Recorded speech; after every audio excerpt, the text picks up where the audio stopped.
My name is Jade. The courtroom was abuzz with tension as the attorney's voice boomed. Mrs. Isabella Thompson, do you admit that you coerced your late husband into signing over his entire $3.5 million estate to you, leaving his only son penniless? I sat there, my heart pounding, watching my grandmother, a 70-year-old woman in a simple maroon dress, her white hair neatly pulled back, sitting stoically. My mother, Victoria, sneered from the plaintiff's table. My father, Henry, stood with a scowl on his face, looking at Grandma as if she were a nuisance. It was the same look I'd seen ever since my grandfather, Oscar, passed away. They'd treated her like an outcast, as if she meant nothing to them. That old hag thought she could outsmart us, Mom whispered audibly. Soon, it'll all be ours. But then, Judge Amelia Reed, a formidable 65-year-old woman with piercing blue eyes behind her reading glasses, spoke. This court needs to get to the bottom of this before proceeding. She nodded towards Grandma's attorney, Mr. Ethan Lee, a well-respected 55-year-old Asian man in a sharp black suit. He opened his briefcase and pulled out a thick file. Mom's sneer faded. I was transported back in time. I grew up in a small town, thinking we were an ordinary middle-class family. My dad worked as a manager in a local factory, and my mom was a bank teller. We lived in a modest two-story house with a long-term mortgage. My grandparents lived on the outskirts of town. Grandpa Oscar was a farmer all his life, and Grandma Isabella was a homemaker. They had a small farmhouse with a large vegetable garden and an old tractor. I remember spending summer afternoons helping Grandpa in the fields while Grandma baked apple pies. However, my parents saw my grandparents as a burden. Every holiday, Mom would complain, "Do we really have to go to their place? It's so far and the food is so basic." Dad would just grunt in response. They only visited when it was absolutely necessary, like when they needed Grandpa to fix their car for free or when they needed someone to watch me while they went on vacations. One day, I overheard Mom say to Dad, "Your parents have nothing. We'll be stuck taking care of them when they're old. That farmhouse might sell for a bit, but it's not worth much." I was sickened by their words. Then, in the fall of 2022, Grandpa had a heart attack. It was the middle of the night when Grandma called Dad. "Henry, Oscar had a heart attack. He's in the hospital. Can you come?" Dad looked at the clock and snapped, "It's the middle of the night.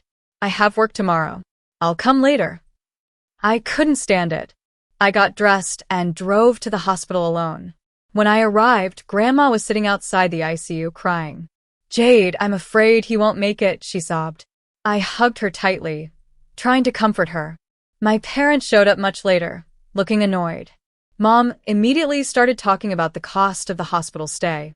"We need to be practical. This is expensive. Maybe we should consider a DNR," she said coldly. I was furious.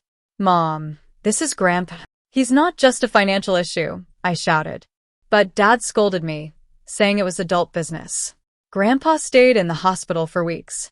Grandma was by his side every day, while my parents visited only a few times, mainly to discuss the financial implications. Grandpa passed away on a cold winter morning. My parents were on a pre-booked cruise and didn't even come back for the funeral. I was heartbroken for Grandma. After the funeral, Dad went to Grandma's house and started talking about selling the farmhouse. "Mom, we need to settle the estate.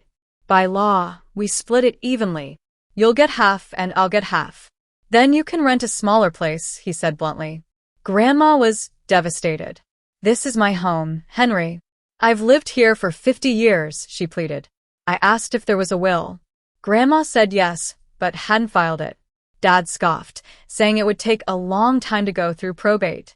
"You have a month to think about it. After that, we start the sale," he said before leaving. The next few months were filled with tension. Grandma became more withdrawn, and my parents didn't even check on her. In the spring of 2023, the farmhouse was put on the market. Grandma found a small apartment in town, but it was clear she was struggling financially. One day, while helping Grandma at the apartment, I found an old magazine article about trust funds. I asked Grandma if Grandpa had set up a trust. She hesitated for a moment and then sighed. Yes, Jade. Your grandpa set up a revocable living trust. He left everything to me. It matures 2 years after his death. I was shocked. But why didn't you tell Dad? Why let them take the money from the farmhouse sale? Grandma explained, I wanted to see their true colors. I wanted to know how they'd treat me when they thought I had nothing. And they've shown me. In November 2024, 3 weeks before the trust was set to mature, my parents received a notice from the law firm. They were furious. That old woman tricked us. She's worth millions and pretended to be poor. Mom raged when she called me. They decided to sue, claiming that Grandma had used undue influence on Grandpa. They hired an expensive attorney, Mr. Daniel Black, known for his aggressive litigation style. Grandma remained calm and hired Mr. Ethan Lee, who had helped Grandpa create the trust in 2018. Back in the courtroom, Mr. Ethan Lee began presenting evidence. He showed the trust document, which was properly notarized, proving that Grandpa was of sound mind when he created it.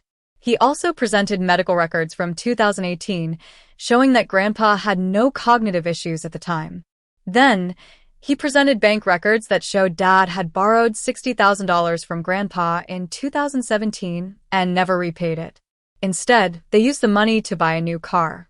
There were also text messages between Mom and Dad from 2019 where they discussed getting power of attorney over Grandma's assets when Grandpa passed away. Finally, there was video surveillance from the hospital where Mom and Dad were heard talking about how they wanted Grandpa to pass away quickly to avoid the medical bills. The courtroom was silent as the evidence was presented. Judge Amelia Reed reviewed all the evidence and said, I've seen enough. Oscar Thompson was fully competent when he created the trust. There was no undue influence. The trust is valid, and the lawsuit is dismissed. My parents were in shock. They sat there, their faces pale.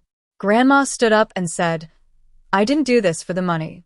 I did this to show that love and respect are more important than wealth. You've treated me like dirt, but I won't let you get away with it.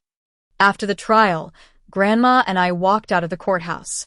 The sun was shining, and a light breeze blew. What will you do now, Grandma? I asked. First, I'm going to sell that apartment and buy a nice house near you. Second, I'm going to travel. I've always wanted to see the world. And third, I'm setting up a trust fund for you for your future, she said with a smile. My parents called me later, trying to make amends, but I didn't answer.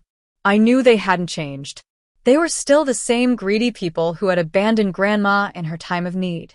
I've learned that real family is about loyalty, love, and respect, not just blood relations. Grandma taught me that, and I'll never forget it.